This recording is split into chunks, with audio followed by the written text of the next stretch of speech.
जय हिंद एवरीवन। आज के इस वीडियो में हम लोग बात करेंगे कि पेपर हार्ड आए या इजी आए तुम्हें कैसे अप्रोच करनी है। और तुम सारी वीडियो मिस कर दो कोई बात नहीं, लेकिन इस वीडियो को लास्ट तक जरूर देखना, नहीं तो तुम अपने 5-6 नंबर खो दोगे। और कैसे पेपर को तुम्हें हल करना है, क्या तुम्हारी अप्रोच होनी चाहिए, हार्ड आए तो क्या करें, इजी आए तो क्या करें। और मैंने क्यों कहा है कि पेपर 23 जैसा नहीं आएगा, 22 जैसा आएगा, उसका भी तुम कारण सुन लेना, उसके बाद ही कुछ कहना, ठीक है। तो वीडियो को लास्ट तक जरूर देखना। देखो, ये मेरा स्कोर है 2023 का, ठीक। ये है 2022 का और ये है 2021 का। अब तुम एक चीज़ देखो, 2023 में मेरे नंबर हैं 48, मेरी परसेंटाइल कितनी है 95। 2022 में मेरे नंबर हैं 77 और मेरी परसेंटाइल कितनी है 97। मात्र 2% परसेंटाइल बढ़ी है और तुम नंबर देखो दूने करीब होने जा रहे हैं। फिर इसमें देखो, मेरे नंबर है 74, मेरी परसेंटाइल है 92, यहाँ पे 95 है 48 में, यहाँ है 74 में 92।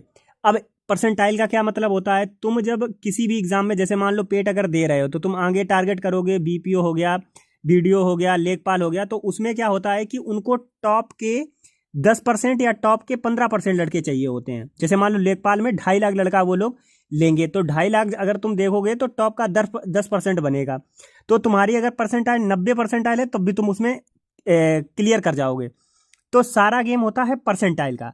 अब हम तुम्हें बताते हैं कि तुम अगर पेपर हार्ड आएगा तो तुम्हें कौन सी गलतियां नहीं करनी है और कहाँ से तुम्हें नंबर निकालने हैं, और वहीं अगर पेपर इजी आ जाता है तो तुम्हें कौन सी गलतियां नहीं करनी है। तो वीडियो को लास्ट तक देखना, और अभी तक चैनल पे नए हो तो सब्सक्राइब कर दो, लाइक नहीं किया है तो वीडियो को लाइक कर दो, ठीक है। चलो देखते हैं। देखो, अब बात करते हैं कि अगर पेपर हार्ड आता है तो तुम्हें कहाँ से नंबर निकालने हैं। देखो, जब तुम एग्जाम सेंटर में बैठे हो और तुमने देख लिया कि पेपर हार्ड है और तुमने तैयारी की थी, तो तुम ये मान के चलो कि अब 90% जो लड़के हैं उनको पेपर हार्ड लग रहा है। जो सबसे ज़्यादा डिफरेंस बनेगा वो यहीं से बनेगा। अगर तुम एक ऐसे छात्र हुए जिसके अंदर ज़्यादा धैर्य नहीं है तो तुम पेपर अपना खराब कर लोगे। और वहीं तुम्हें धैर्य दिखाना है और तुम्हें किन पॉइंट्स पे ज़्यादा फोकस करना है वो मैं बोल रहा हूँ। सबसे पहले हिंदी पे। हिंदी में गद्यांश को थोड़ा सा मतलब तुम्हारा दिमाग खराब करने वाला बना सकते हैं, तो उसकी प्रैक्टिस अभी से करके चलो। मतलब हम ये कह रहे हैं कि हार्ड पेपर के लिए तुम्हें इन सब्जेक्ट्स पे ध्यान देना है, तो तुम अभी से इन सब्जेक्ट को इतना मजबूत कर लो कि 2023 जैसा लेवल तुम्हारा होना चाहिए। किन सब्जेक्ट्स का? इन सब्जेक्ट्स का। ठीक, कौन कौन सा? हिंदी, मैथ्स, रीजनिंग, डीआई और पॉलिटी और इंग्लिश। अब तुम कहोगे भाई डीआई तो बहुत अच्छे लेवल की आई की थी, तो भाई तुम डीआई बहुत अच्छे लेवल की तैयार करके ही चलो। ये मैंने जितने भी सब्जेक्ट बताए हैं इन सब्जेक्ट्स को बहुत अच्छे से तैयार करके चलो। तुम्हारा अगर पेपर हार्ड आएगा 2023 से ज़्यादा हार्ड नहीं आएगा। तो तुम्हें क्या करना है, तुम्हारे पास एक तो बेस हो गया कि 2023 बेस है। तुम हिंदी के, मैथ्स के, रीजनिंग के, डीआई के, पॉलिटी और इंग्लिश, ये सारे तुम करो 2023 वाले, और देखो तुम्हारा लेवल क्या है। अगर लेवल डाउन है तो उसको अप करो और 2023 के लेवल तक ले जाओ ये वाले सब्जेक्ट। तुम कहोगे भाई अभी तुमने इसमें तो जीएस छोड़ दी, करंट अफेयर छोड़ दी, बहुत सारी चीज़ें छोड़ दी। चलो बताता हूँ क्यों छोड़ी हैं। देखो, उसमें मैंने तुम्हें जीएस छोड़ दी थी, और मेरे छोड़ने का पीछे रीज़न कहा था। देखो ये क्वेश्चन, भारतीय स्वतंत्रता अधिनियम 1947 में, और इसने क्या बाद में पूछा कि 1935 का जो अधिनियम है उसकी धारा कौन सी थी। भैया ये 90% लोग नहीं कर पाएंगे, और जो चीज़ 90% लोग छोड़ रहे हैं उसका मतलब वो कंपटीशन डिसाइड नहीं करेगी।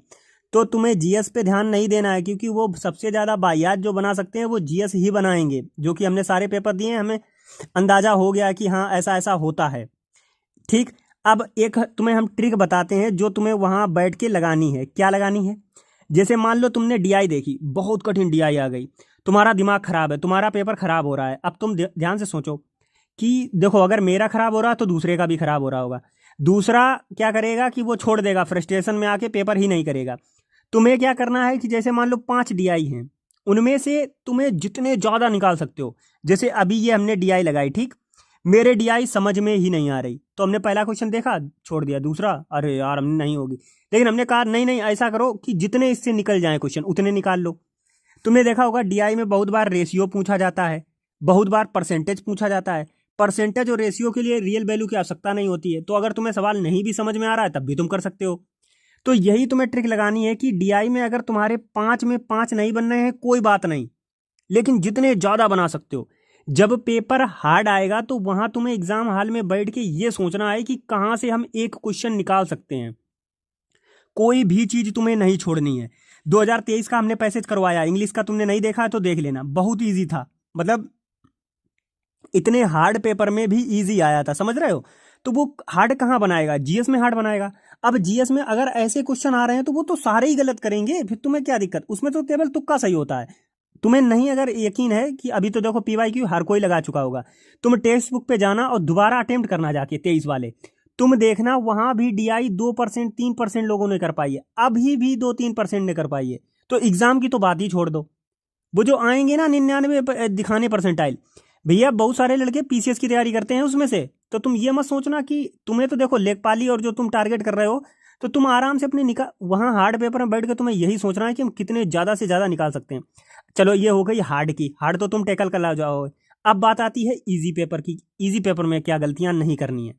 देखो मैंने तुम्हें बोला था कि उसमें जीएस नहीं पढ़नी, लेकिन जीएस तुम्हें इतनी पढ़नी है कि अगर इस टाइप के क्वेश्चन आए तो तुमसे छूटना नहीं चाहिए। जैसे काजीरंगा राष्ट्रीय उद्यान कहाँ पे है, तुम्हें यार तुरंत पता होना चाहिए कि असम में है।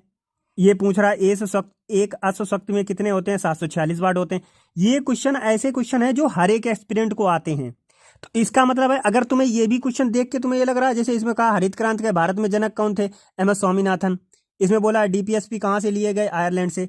ये 4 क्वेश्चन अगर अभी हमने बताए हैं और तुम्हें इनमें से चारों के चारों आ रहे थे, इसका मतलब तुम्हें जो हार्ड वाले हमने सब्जेक्ट बताए हैं उन पे ध्यान देने की जरूरत है।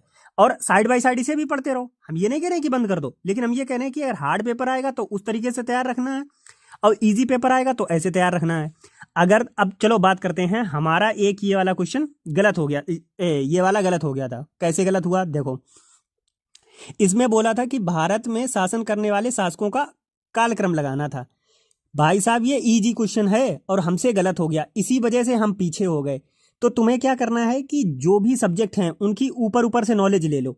ऊपर ऊपर से नॉलेज तुम्हें कहाँ से मिलेगी, जो भी हमने मैराथन बताई है, दर्शन सीरीज चल रही है आरडब्ल्यूए पे, आरडब्ल्यूए एमडी क्लासेस टीडब्ल्यूए एग्जामपुर, तुम जहां से पढ़ रहे हो एक ही जगह फॉलो करना, बहुत ज्यादा है 2 जगह फॉलो करना, उससे ज्यादा नहीं फॉलो करना। तो तुम्हें क्या करना है कि इनकी सारी मैराथन फॉलो कर लेनी है। और मैराथन में देखो अपना दिमाग लगाना है। मैंने तुम्हें दर्शन सीरीज वाले जो वीडियो है उसमें मैंने कायदे से बता रखा है कैसे कैसे पढ़नी है, ठीक है, तो वो वीडियो देख लो जाके। बाकी अब देखते हैं कि इतने इजी क्वेश्चन भी तुमसे गलत नहीं होने चाहिए। अगर इतने इजी क्वेश्चन गलत हो जाएंगे तो तुम कंपटीशन से बाहर हो जाओगे। तो इसीलिए तुम्हें हर एक सब्जेक्ट की नॉलेज होनी चाहिए, बहुत डीपर नॉलेज नहीं होनी चाहिए, ऊपर ऊपर से नॉलेज होनी चाहिए, ताकि इजी पेपर आए तो तुम्हारा गलत नहीं होना चाहिए। समझ रहे हो, इस टाइप के क्वेश्चन गलत नहीं होना चाहिए। अब हम तुम्हें एक ट्रिक बताते हैं। जैसे मान लो पेपर हार्ड हो या इजी, तुम दोनों में ये ट्रिक लगा सकते हो। जब जीएस में क्वेश्चन सही करे जाते हैं तो कोई भी ऐसा नहीं है जिसके 100 में 100 अगर नंबर आ रहे हैं तो उसे 100 पता थे। ये तो बात है कि देखो अगर 100 में 100 आ रहे हैं तो वो इंटेलिजेंट तो है, बट उसने एक स्मार्ट गेस भी खेला था। स्मार्ट गेस कैसे खेला जाता है हम तुम्हें बताएं। देखो इसमें क्या बोला है, निम्न में से कौन सा युग्म सही नहीं है। अब अगर तुमने थोड़ी बहुत पढ़ी होगी तो तुम्हें पता होगा 261 में कलिंग का युद्ध हुआ था, ठीक। फिर उसके बाद तुम्हें पता है शक संवत 78 एडी में हुई थी। अब तुम इन दोनों में कंफ्यूज हो सकते हो कि मुस्लिम युग की शुरुआत कब हुई थी और औरंगजेब की मृत्यु कब हुई थी, ठीक। मेरा प्रश्न ये गलत है क्योंकि हमने लगा दिया था कि हमें ये नहीं पता था, हमने सोचा मुस्लिम लीग वाला शायद नहीं, हमने शायद औरंगजेब वाला लगा दिया, जबकि औरंगजेब की मृत्यु तो ठीक है। अब तुम्हारे पास 2 ऑप्शन हट चुके हैं, 2 ऑप्शन बचे हैं, तो इनमें से तुम किसी में भी खेल सकते हो। अब तुम्हारी किस्मत पर डिपेंड करता है कि कौन सा। और हम तुम्हें बताएं, जब तुम ये लास्ट वाले 2 ऑप्शन में खेल रहे हो तो उस ऑप्शन पे जाना जहां तुम्हारा पहले मन किया था। जैसे हम लोग कई बार नहीं देखते हैं कि यार यूं मेरा मन कर रहा है लगा दें, तो तुम्हें वही लगा देना है, ठीक है। उसमें फिर सोचना नहीं है। और एक चीज और याद रखना, एक बार लगाने के बाद में दोबारा ऑप्शन को हटाना नहीं है। हालांकि इसमें तो तुम हटा ही नहीं सकते हो क्योंकि तुम ओएमआर फिल करोगे, लेकिन एग्जाम में क्या, वैसे डिजिटल वाले एग्जाम में क्या हो जाता है, हम लोग हटा देते हैं, ठीक है। देखो अब कंक्लूजन की बात करें तो मैंने तुम्हें बोला कि अगर पेपर हार्ड आएगा तो तुम्हें ये सोचना है कि ज़्यादा से ज़्यादा क्वेश्चन कहाँ से निकाल सकते हैं। हमने जो टॉपिक्स बताए हैं हार्ड पेपर वाले, वे सारे टॉपिक्स तुम्हें हार्ड के लिए तैयार करने हैं, जीएस तुम्हें इजी के लिए तैयार करनी है। समझ रहे हो, अगर इजी पेपर आता है तो तुम्हारे बहुत इजी वाले क्वेश्चन गलत नहीं होने चाहिए, ठीक है। तो तुम्हें क्या करना है कि हार्ड के लिए तैयार होना है, जो हमने हार्ड वाले टॉपिक्स बताए हैं, और इजी के लिए तैयार होना है बाकी जीएस के लिए, ठीक। जैसे तुम्हें करंट अफेयर की नॉलेज होनी चाहिए, बहुत डीपर नॉलेज नहीं होनी चाहिए। तुम्हें हिस्ट्री की नॉलेज होनी चाहिए, बहुत डीपर नॉलेज नहीं होनी चाहिए। देखो डीपर नॉलेज अगर तुम्हारे पास है, नो डाउट, फिर तो कोई पूछने की बात ही नहीं है।